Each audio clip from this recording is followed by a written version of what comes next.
more of my personality, maybe paintings on the wall.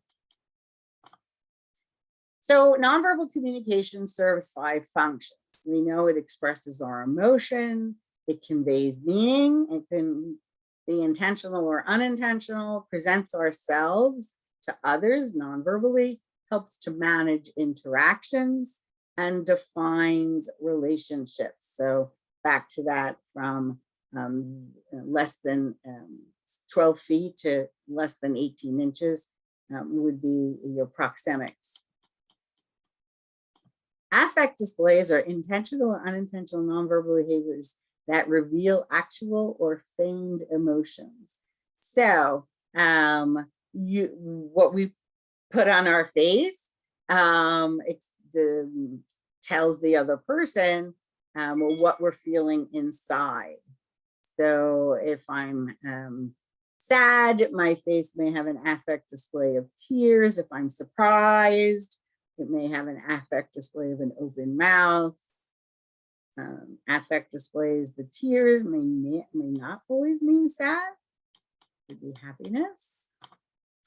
Indirect ways nonverbal cues augment verbal. So these are very specific, and I like to go to your book.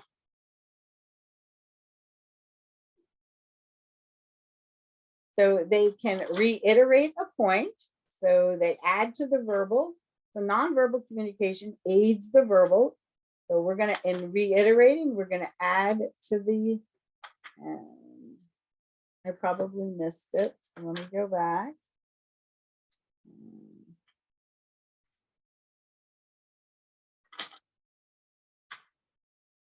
All right.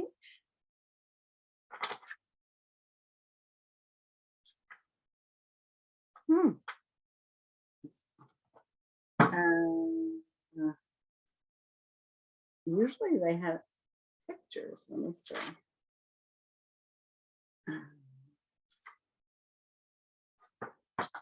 Okay. I'm definitely missing this. Again, this is, so it should be right after affect displays. All right, so the last edition had a few more pictures. In any event, conveying meanings is on the bottom of 246. So when we use nonverbal communication to reiterate,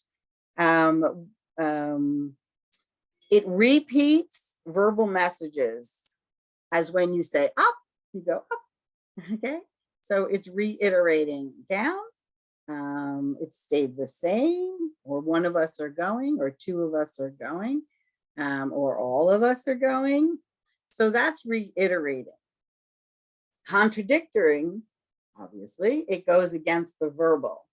So for example, a friend may ask if you're angry, but you respond by scowling and angrily shouting, "No, I'm not angry."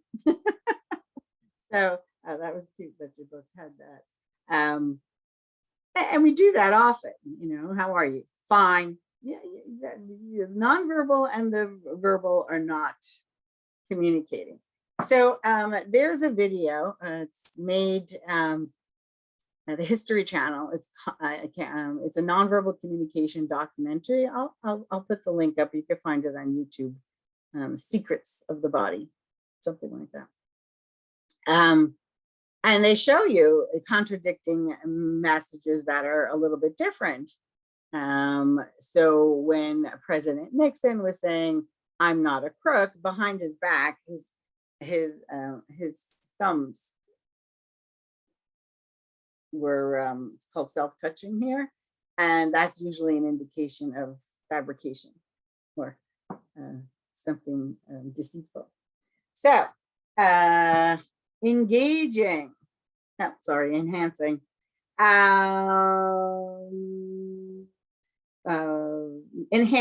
Enhance the meaning of the message, such as when you whisper an intimate "I love you" while smiling and offering a gentle touch to emphasize the point. Obviously, that's not a workplace environment, but when you enhance the meaning, usually enhancing, I would say, in a workplace environment is more your vocal. You want to use your voice to its best advantage. So if you're working in retail with clients, yeah, that's softer. You get more with honey. Um, Slow pace, soft, and it enhances the message. It adds more meaning into the word than just the word. You're interpreting for the person that you have time for them. You're interpreting for the person that you have a care, that they're in the store. And replacing. So replacing is some it's when you shake your hand instead of saying when you shake your head instead of saying no. So it replaces, do you want to go? They know it's a no. Some nonverbals are very hard to read. So if it's very important to you, use the verbs, use the words as well. Okay, spotlighting. You just spotlight certain parts of verbal messages, such as when you increase the loudness of just one word, stop. You could also reduce it by, if I'm talking like this and I went stop, okay, it wasn't so abrupt, but we can spotlight words. Spotlighting is key words, key phrases that are important. Sometimes I could pause before numbers.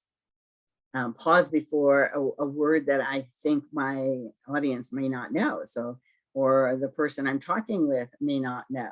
Or when I'm changing, if I'm training someone in my workplace environment, I may pause in between the steps. So this entire chapter, we want to manage our interactions.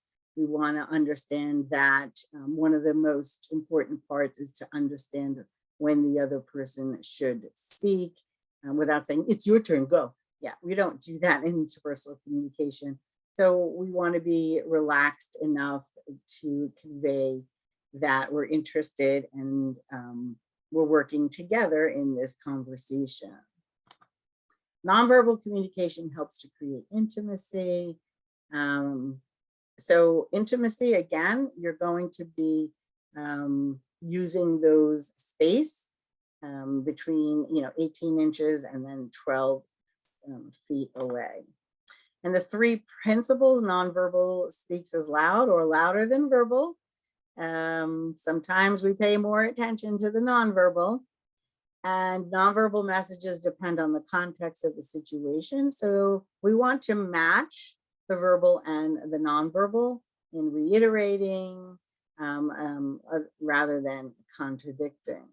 And nonverbal and verbal communication do work together, but we always like to state that nonverbal should aid the verbal. We think that works best. So again, in a job interview, this is going to become apparent: your posture at a job interview, the territoriality, of the job interview, which tells you that this person has power. He wants to learn. She wants to learn. They want to learn. They want to work in an environment. Communication mirrors itself. So if I'm going to answer questions and represent my knowledge, that's going to mirror either if I'm training someone or be trained by someone. Okay, so read your chapter 9 and make sure you understand all the vital terms and concepts in this chapter. And then we'll see you for further instruction for your chapters 10 and on.